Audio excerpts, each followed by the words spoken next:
In this next article from the New York Post, Trump defends decision to publicly downplay COVID-19 to avoid panic. President Trump on Wednesday defended his decision to downplay the severity of the coronavirus to the American people, saying that the ensuing panic would have only exacerbated the oncoming pandemic. Quote, "I'm a cheerleader for this country," he told reporters during an unrelated White House briefing. "I don't want people to be frightened. I don't want ...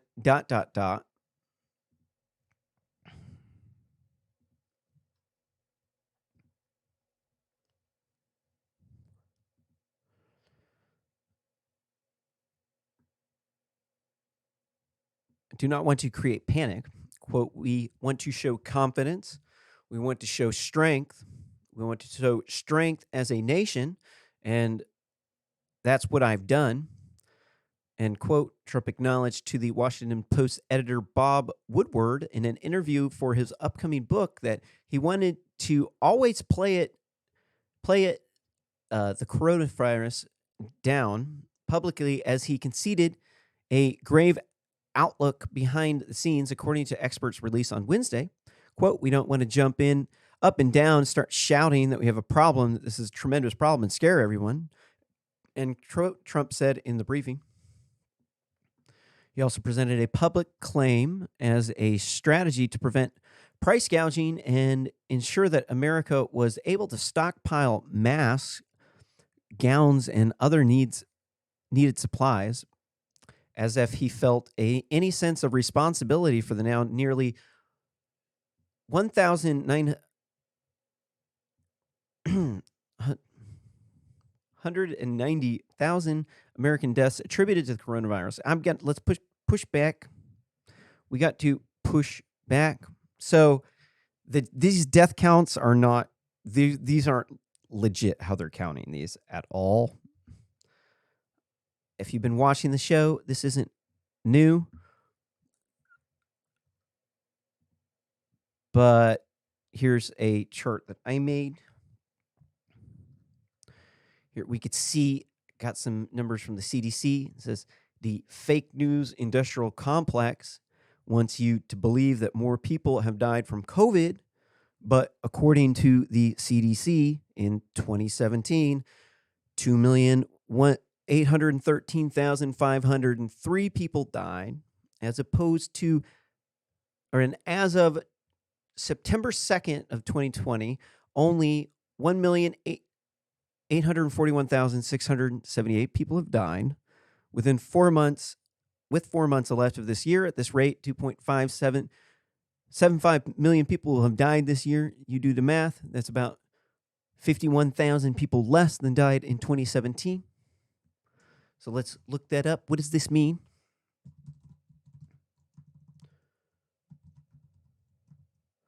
Hold on. So we're going to go look up. We're going to double check and verify, because I have had the numbers messed up. So we're going to go over to the CDC on the numbers over here. We're going to plug in the numbers because they update them all the time.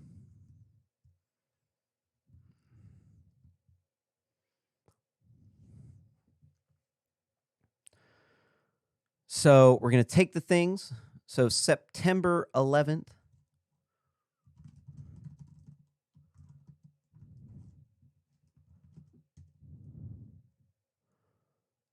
$255 in leap years. 254th, 255th. So this is 255. So what we want to do is we want to take this number from the CDC.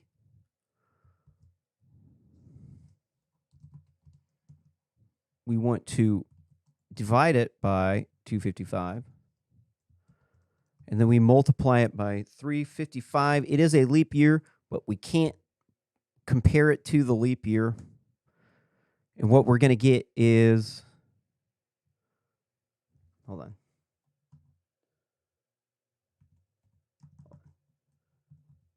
Oops. Got to redo this.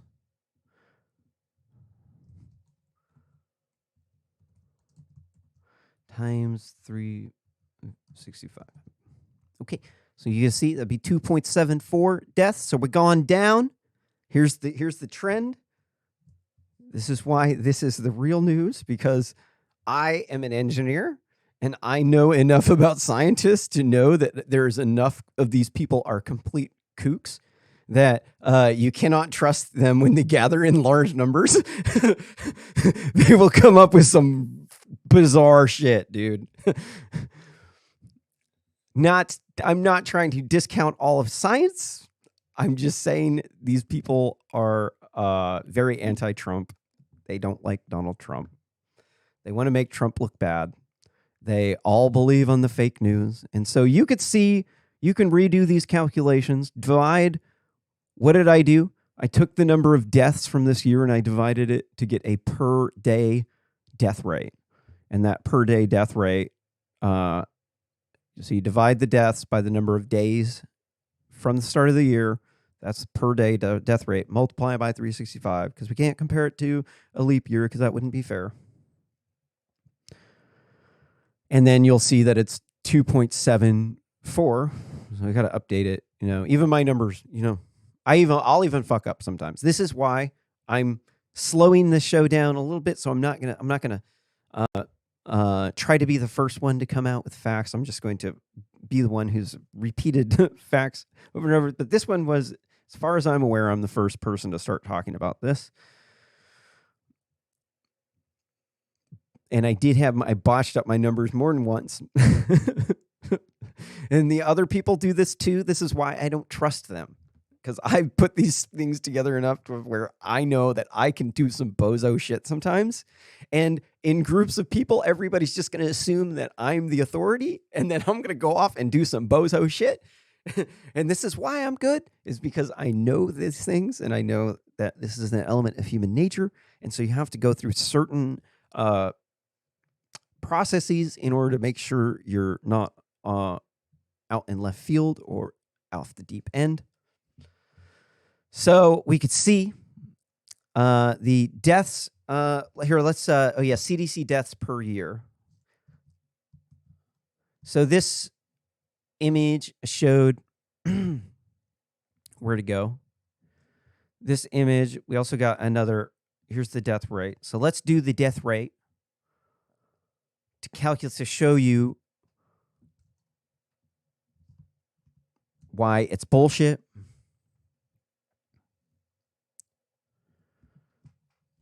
So we got this number of deaths, and so we're going to divide it by the U.S. population. Going to the census population clock, because you got to keep that ticking. So it says 330,277,657. And then we divide this by that. All right, here's the percentage of Americans who've died. Multiply it by 100,000. And you get 830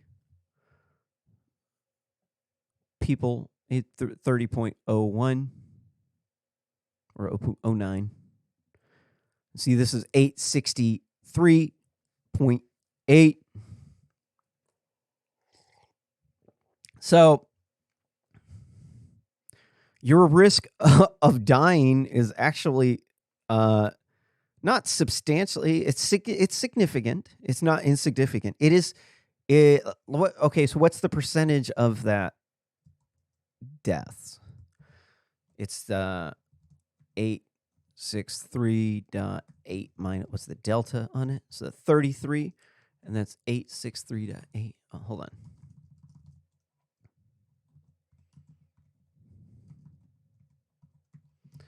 So what this? I mean, it's about 4%, 3.9% lower than it was in 2017.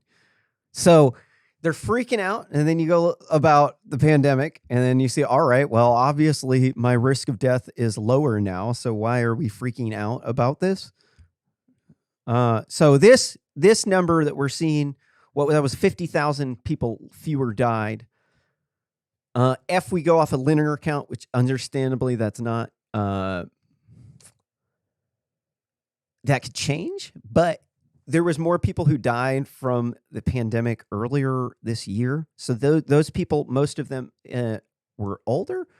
And so let's go to the next debate thing. Bring this up a lot.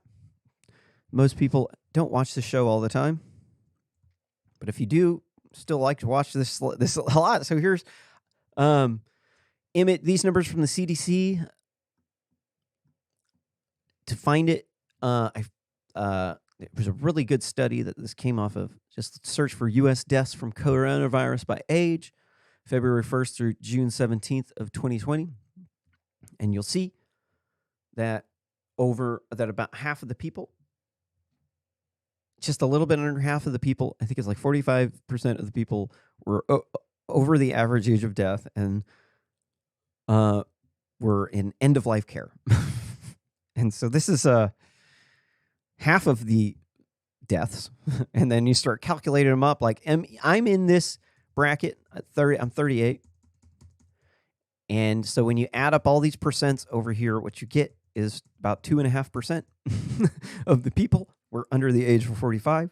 And so most of the people also who died over here were obese or had cancer or some other disease. Now, I'm not trying to discount this. I have offended a person who I respect, who helped build one of the first Apple computers, and he knew Steve Jobs, helped work on some very, very impressive technology.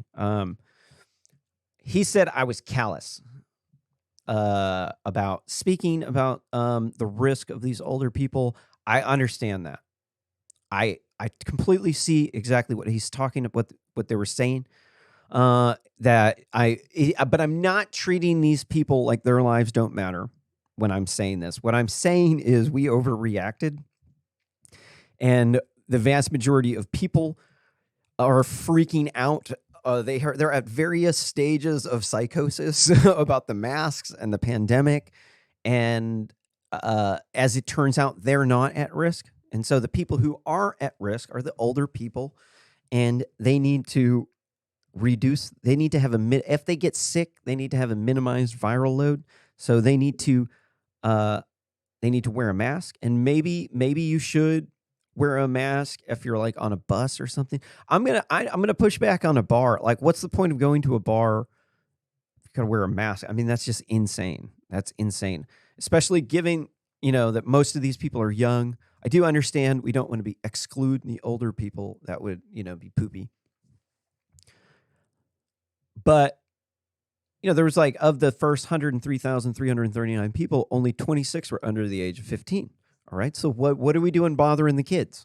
Like that, there's no reason in the entire world why we would bother the kids, because they're completely innocent. They're not at risk of this. There's about 60 people die from getting struck by lightning.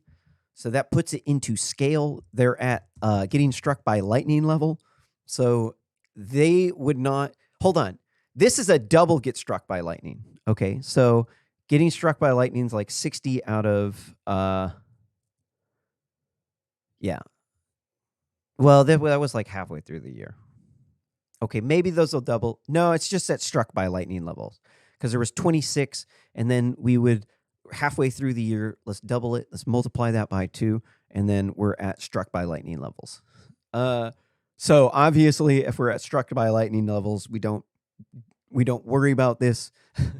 And then for me, I'm at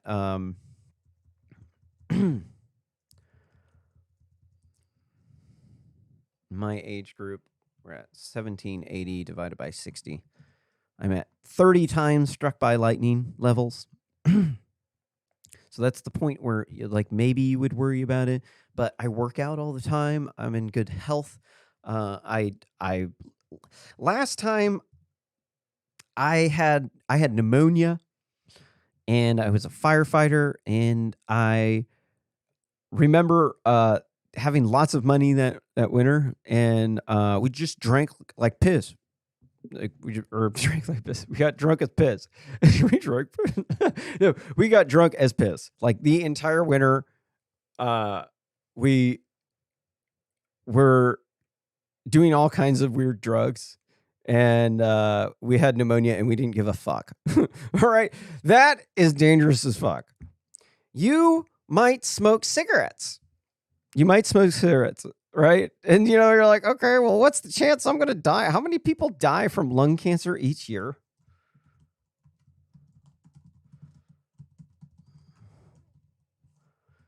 This is a crazy number. You're like, wow, they're messing with us.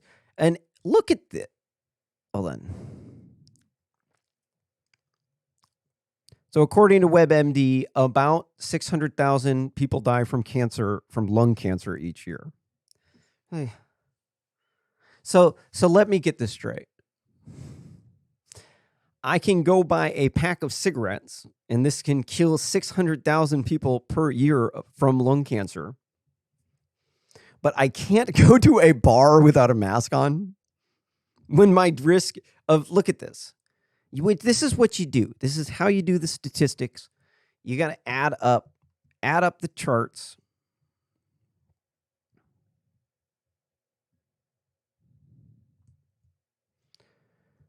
With the calculator.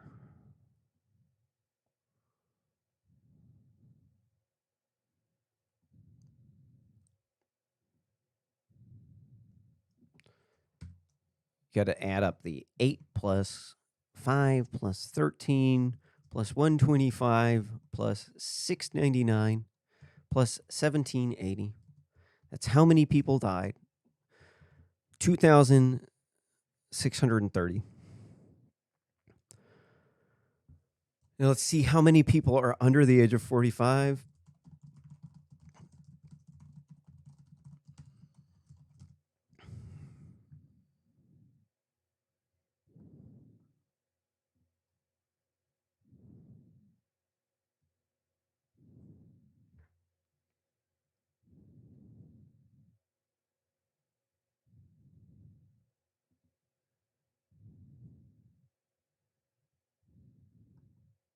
Well, I mean, they are making up a quarter of the hospitalizations, but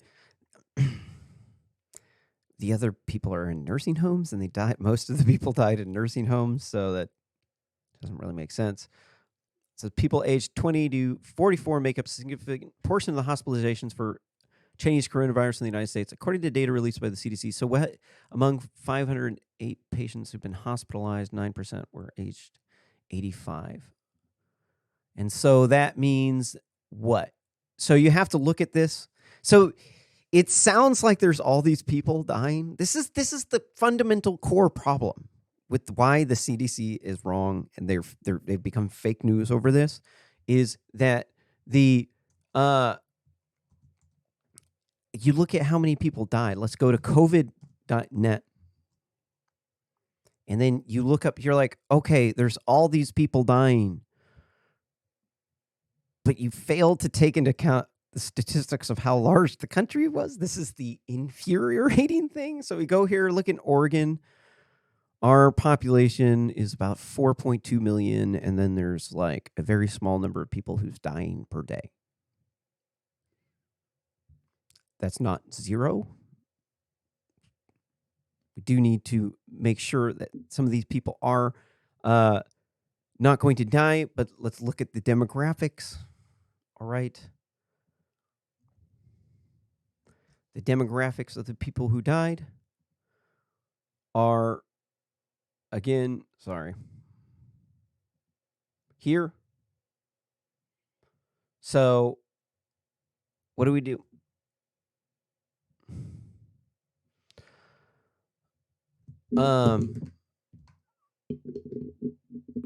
It sounds like there's a lot of people dying, but there's just a lot of people. It's very, very few people that are actually dying. It's the truth. It's a very, very small portion of the population. But the thing is that you're going to get coronavirus multiple times in your life. It's going to happen. Now is the most deadly that it's going to be, unless it mutates and it becomes a new strand. There's 6 strands of COVID. 5 of them are not that deadly. 1 of them is very deadly. Okay. If you get the 5 strands that aren't very deadly, before you get the deadly strand, your chance of living has been maximized. You may want to reduce your viral load, in which case you may want to wear a mask. Or you may be a rough rider and you don't give a fuck. In which case, when in Rome, be a Roman. When you're not in Rome, be respectful. You should always just be respectful. If they want you to wear a mask, you should wear a mask. If they're demanding, you shouldn't just be a vigilante. You should respect private property. I think that the best way to describe it is if you want me, the only way that I can come on your property is if I wear a funny hat. If I like you and I like your hat, I'm going to go to your house and wear a funny hat. If I don't like your funny hat, I'm not going to go to your house. And that's called freedom. Fuck yeah. But so that's the same thing with the masks. That's just a necessity of freedom, is that we respect the rules of the house. And when you do that, people will respect the rules at your house. And then it will be worth the price of the mask. But there's a cost to the mask. So hold on, I'm getting ahead of myself. I want to look at the U.S. population by age, right?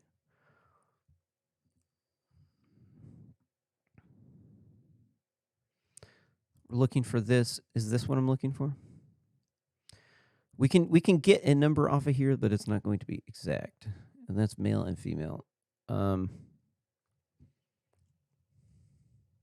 Look, here we go. All right, so we can see the population distribution. Here we can see the number of people. Here we can see we want to look for, I want under 45. I'm going to go with 50 million. Anybody has a problem with that? You should comment below what you think. I'm going to go with 50 million. Then we're going to go off our chart. See, we had this many deaths, and so we're going to divide that by 50 million. Right? And then times by 100. So your chance of dying of coronavirus, if you're under the age of 45, is about 0.00526%, which is not zero, but the chance that you're going to die of cancer is quite a bit larger than that. So it's the same risk as smoking, essentially, is what I'm trying to get at, is that they're freaking out, shutting down the economy over something that has a less of a chance of killing you than smoking. Albeit smoking takes your entire life to do. Still, it is still a fair analogy. I don't understand how exactly we could tolerate selling cigarettes if we know that 600,000 people are going to die a painful death each year. That to me doesn't make any sense, because I don't smoke cigarettes. If I smoke cigarettes, you're probably like, well, I just don't care. I think the same logic here applies to COVID. Like, all right, so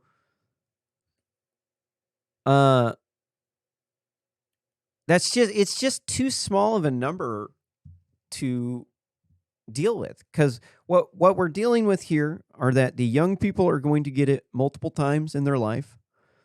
Then they're going to become immune to it unless it mutates, and then we have like a Spanish flu H1N1 type thing going on.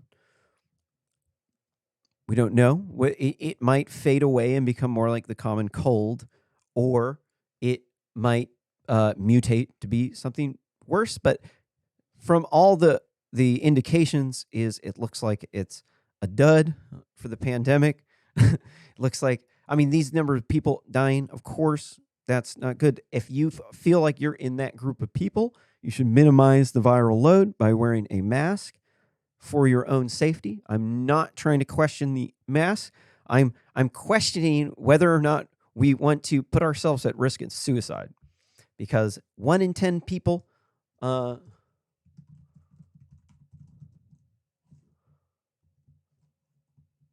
1 in 10 Americans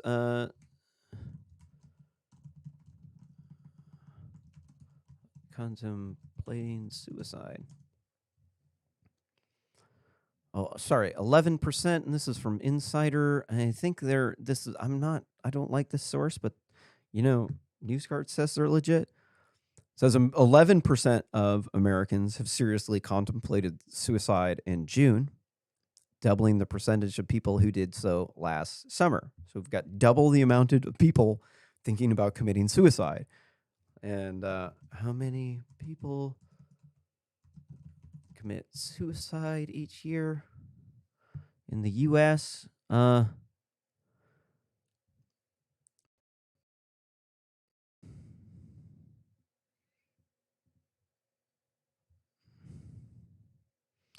In 2018, it was 48,344, and I think the current number is just 50,000 because it's population increase.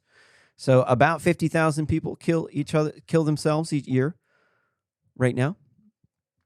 And so that number could be doubling coming up pretty soon because of all the stuff from the pandemic. And now you got to look at that number, and then you need to compare it to now the number of people who have died from COVID. That's 178,670. You're like, okay, well, that number could go up 50,000, an extra 50,000 on the suicide count. So let's look at the suicide count from, we put doubled it. Now it's at 50,000 because we killed those many people. So now you got to look at the risk of, what is the risk of wearing a mask when it's going to increase my chance of possibly committing suicide. I used to have CPTSD from being dragged, legal abuse syndrome from being dragged through the court system. My child was kidnapped by a radical feminist when my son was taken after my baby's mom neglected him by the grandmother, who was also a child neglector, by lying and saying that I used a baby monitor. I'm not even fucking making this up. This is why I don't like Democrats, because they do this shit because they want to be fair and they want to they're like goody goodies. And so I got my kid taken away for using a baby monitor and telling grandma I was going to not talk to her anymore. This is why I don't like Democrats. They do this shit. So hold on. What was I saying? So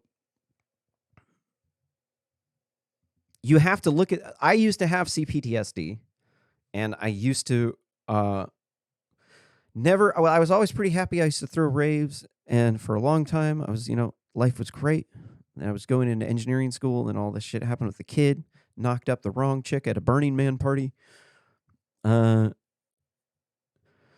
ended up with the kid. Grandma was neglecting the kid, so I got full custody of the child, my son. And so my life is happily ever after. And the pictures of her house were disgusting. Looked like a trash can. Like, seriously, it looks like a trash dump. So I personally am very happy right now. I'm not at risk of committing suicide, but I have been to the lowest of the low.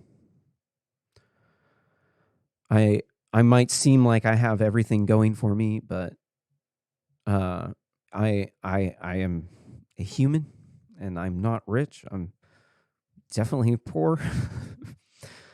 But I'm hip to that. I know that people are they want to kill themselves right now. All this stress from Black Looter Mob because there's a lot of people coming out against Black Looter Mob for obvious reasons, because they burn, loot, and murder. Riot.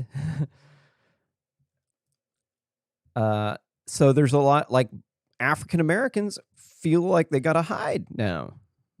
They're like not going out, and then it's hurting them. And so you start putting on the mask, and then you're African American, and then people are like, oh shit, he's trying to rob me, right? So you can see there's a lot of problems here with these masks.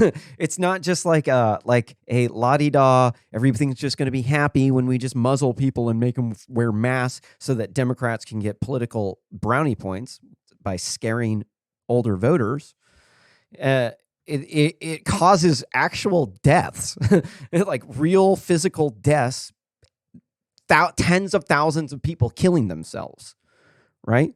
So you got to look at this shit with a little bit more of a skeptical eye of what is the risk. This is why I see it differently, because I'm a computer engineer and I work with artificial intelligence. I'm not an AI expert, but I know enough about it to where I know all about the different risk factors in different situations where you can mitigate one risk factor and then you have another risk factor that you just added onto it.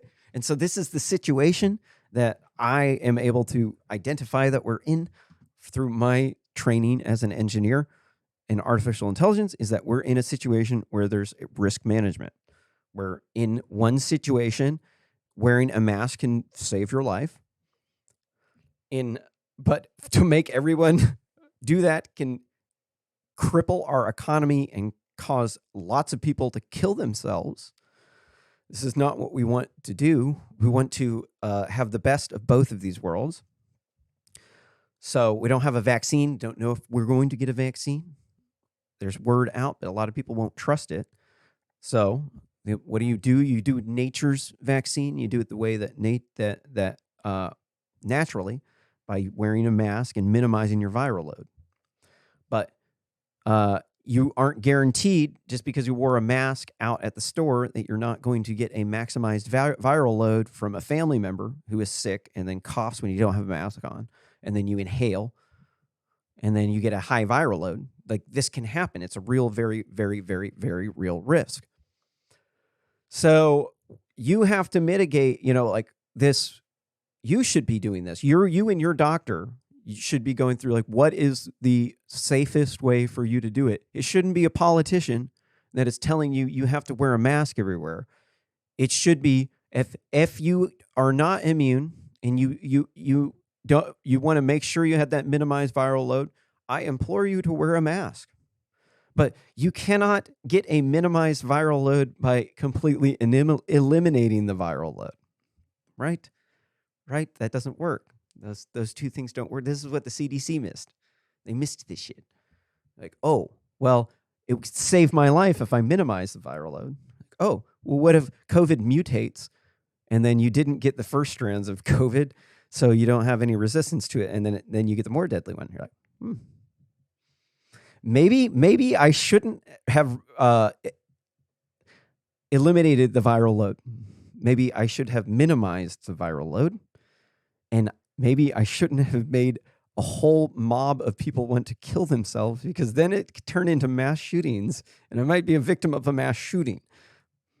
These are the things. It's like we live in a real world, and whenever they do these draconian policies, when they're sitting up top day ivory tower, then they make these policies that affect everyone else, and they live in a gated community where they have walls, but they won't let you enforce your immigration laws, because in their workplace, you have to go around in a circle and say token anti-racist and pro-trans and LGBTQI, 2CBI, C plus, beep beep people. And then you got to say your gender pronoun, one of the 50 some odd genders that they came up with. And if you don't, they'll fire you. Like, they would fire me for what I just said, even though I'm just joking. I love trans people and LGBTI, QTI, TCCB. Man, you got some 2CI, CBT plus MAO, 2CI, MAO inhibitors, bro. I'm there, homie. Hit me up, dude. But to them, that's hate speech, because they can't take a joke, right? This is the problem with these people. They're running the ivory tower. The CDC is the top of the ivory tower, where you got the ivory tower liberals sitting up top the ivory tower, preaching nightmarish policies from their gated communities with walls, where they only hire immigrants to mow their lawn. So they don't want to offend them because they don't want people to think that they're racist. If they did, they'd fire them from their job, right? This is the insanity that is taken over the CDC because only 6% of scientists are Democrats or are Republicans. The rest, majority of them, it's like a plurality of them are Democrats, and then there's a small amount of independents. And they run the ivory tower, and the CDC is run by scientists, and the statistics are the statistics. They're almost all Democrats, and so they're all freaking out because many of them are older and they're scared, and so they do not act like a good commander. They do not do what Donald Trump was doing. Let's go back to the story here about Donald Trump's defending his decision. I'm going to say that with the evidence that has been presented here, it obviously seems like we should not have freaked out. We did not know, but I'm going to throw a conspiracy theory here out at you. I don't know whether or not this is true, but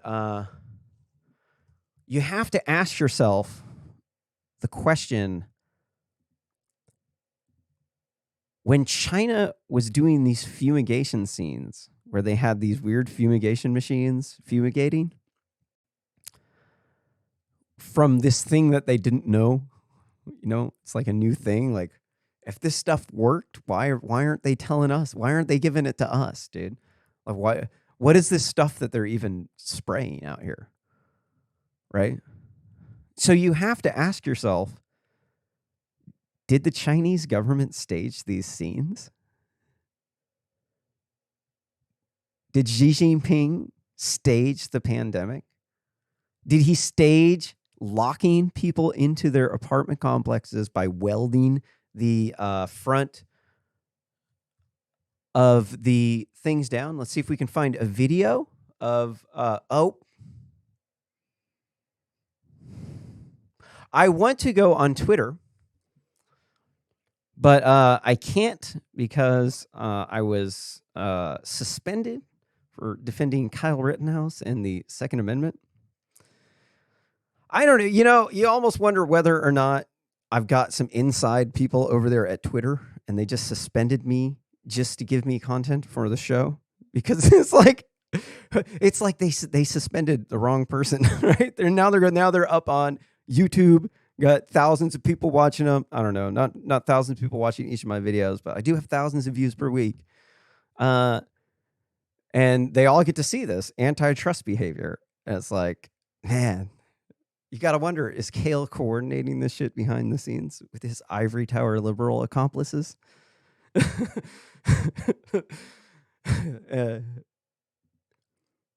ahead and comment below. Tell me what you think. The YouTube, gotta use YouTube because Twitter is preventing me from being a part of the community square. So I have to, even though their thing is like preventing me from tweeting until I deleted it, I appealed it, and so I can't view anything on Twitter now because I'm appealing the thing.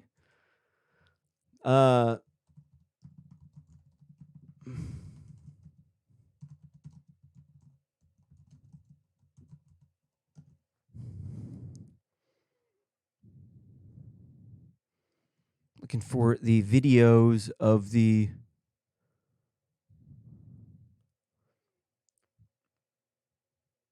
sealed off the city.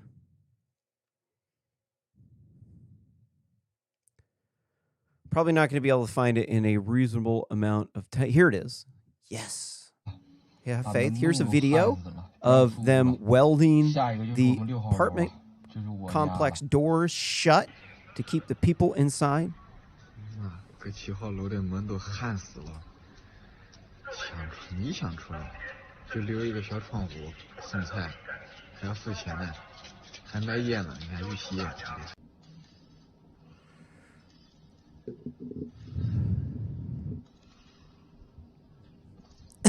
And they also, sorry, still watching that, huh?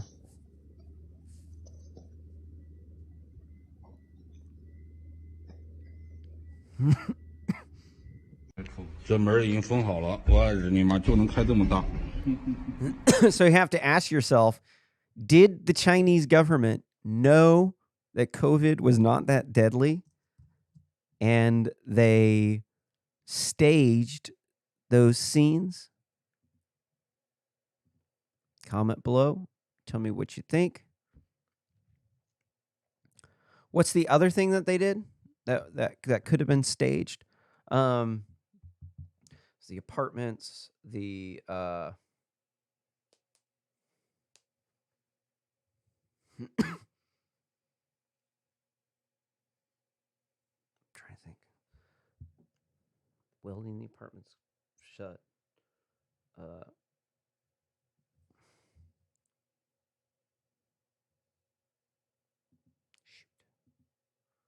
Oh, building the hospitals. Yeah.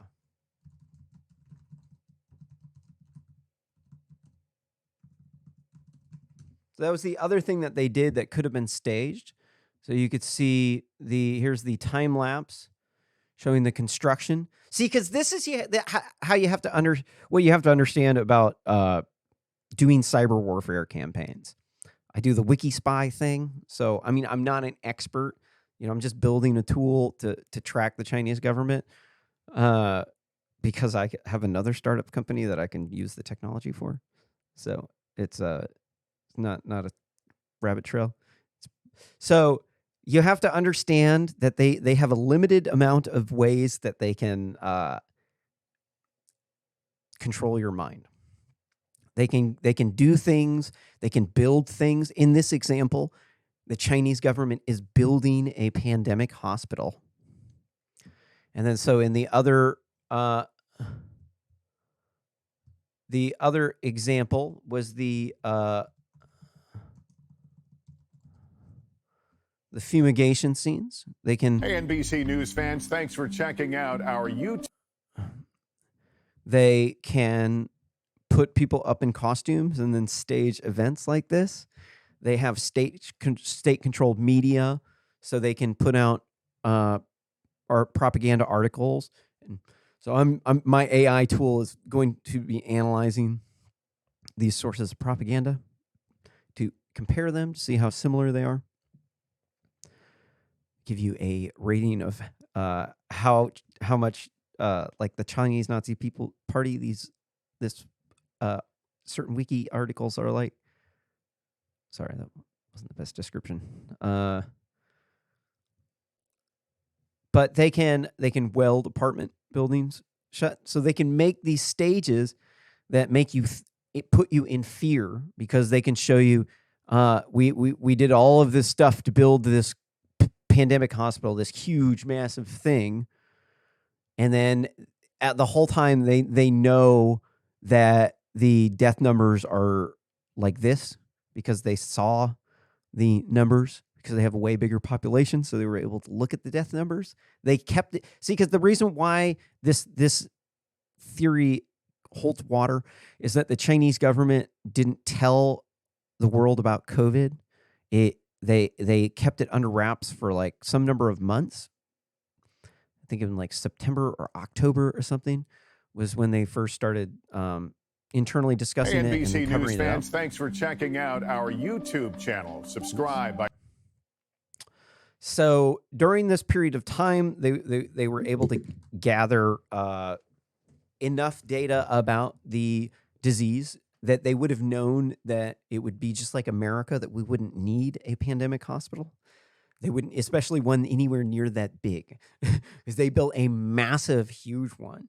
And this caused us to freak out. Like, we need to build these. And the reason why I'm hip to this is because I built an open source ventilator for the pandemic.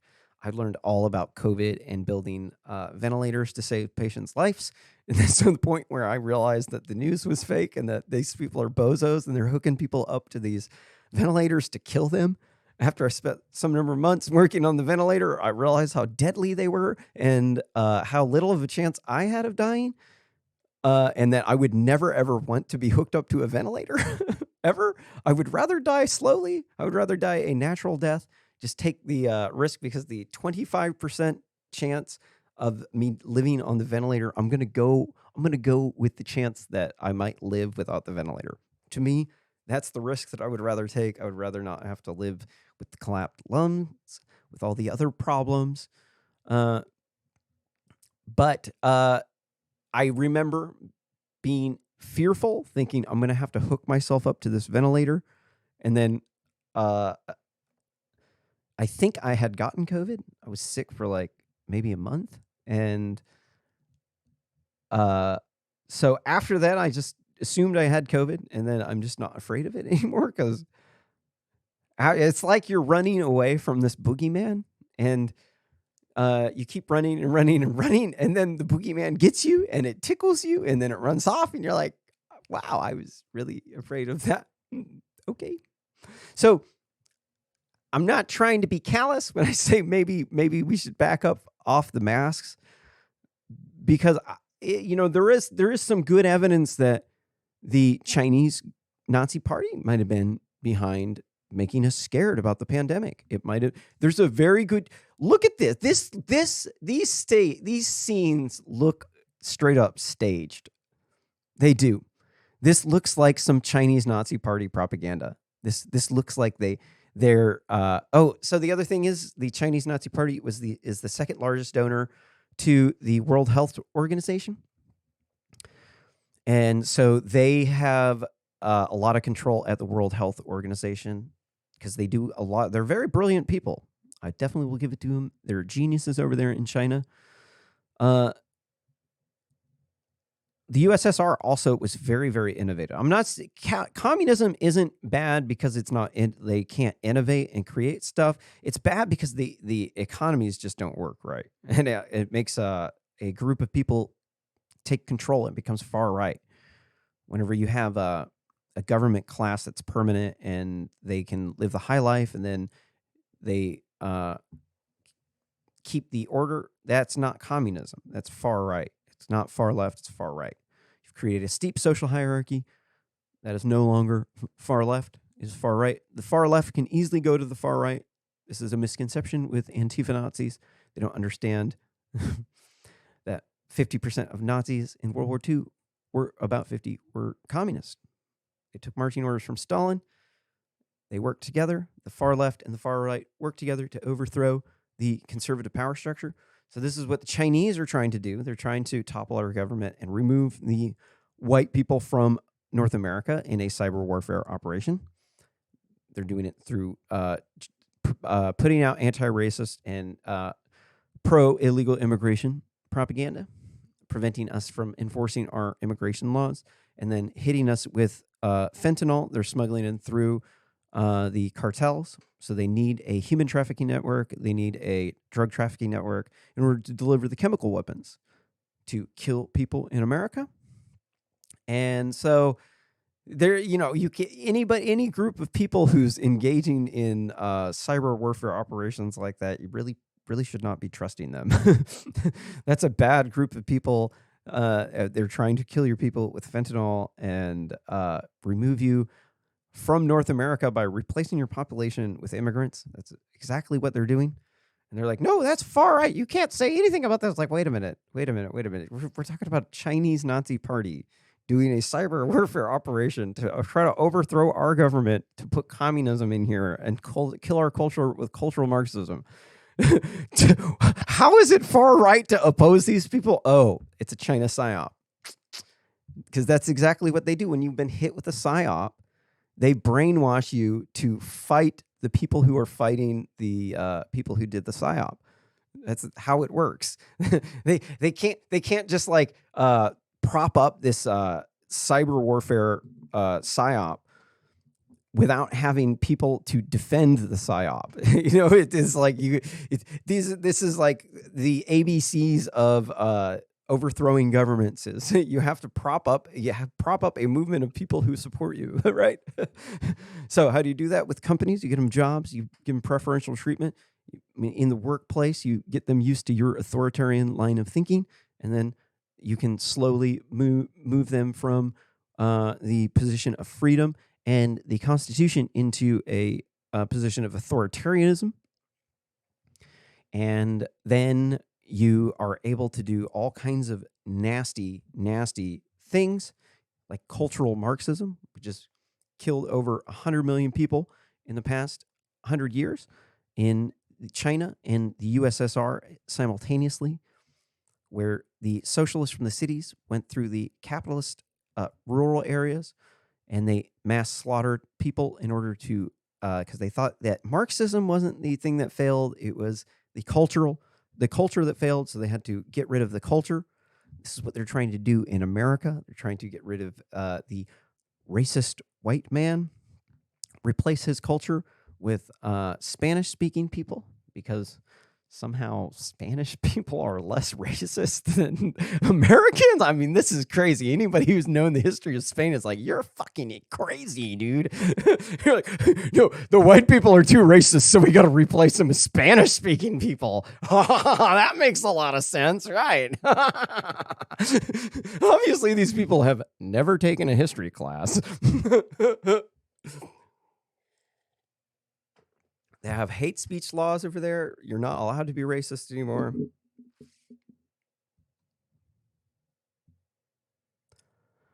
I've been on this one for way too long, but that's cool because on the coffee show, going to have people come on the show here in the future, so you'll have multiple people hearing you speak on this beautiful table. Got a room. Put another person over here, because I like it when it's